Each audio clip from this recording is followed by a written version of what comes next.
Ugandans should brace for higher car prices for second-hand cars if the Uganda National Bureau of Standards does not come out clean on the pre-export verification of conformity on these cars. The car dealers say the contracted firms to undertake the verification from the countries of origin are purely business-minded and look at profit maximization and not standards as they are required. The car dealers have threatened to close shop until Uganda National Bureau of Standards come out clear on their complaints. The car dealers want the inspection to be done here within the country to minimize loopholes that cost them a lot of money. These dealers claim that Uganda National Bureau of Standards take abrupt operations in their car bonds and charge them fines for substandard cars imported, yet the same cars have the verification stickers. The dealers are liable to pay a fee of 40% of the value of the car deemed to be scrap if found in their bonds. The fee is not fairly levied, according to them. The cause of the problem ought to be addressed if such symptoms should be cured.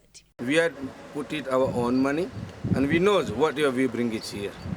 Anybody cannot lose his money to bring the scrap here. We want those things to be here, not in Japan, because nowadays the increment of the UNBS money from URA, small car is come to 1.8 million shilling. If there is any problem, you'll just detect from there. By the time the car reach Kampala, that is when you inspect and reject or pass it. 50% of our business is of exporting these units to the neighboring countries where we are getting foreign exchange from. And none of those countries have any requirement like pre-inspection. We don't want to lose money. We don't want to, but we need the solution. But the Executive Director, Uganda National Bureau of Standards, Dr. Ben Manyindo, says the car dealers' complaints cannot easily be addressed now, since the body does not have the capacity to inspect cars internally. The contracted firms have the capacity in the form of human resource and machinery to effectively do the job on behalf of the quality body. They have their rights. If there are issues, we're supposed to sit down and solve them. But the issue of saying that this thing should stop is not negotiable. What is negotiable is the way the inspection can be undertaken and agreed. Because I've already told you, we are harmonizing as a region. Uganda is not going to be an exception. Everybody's on pivot.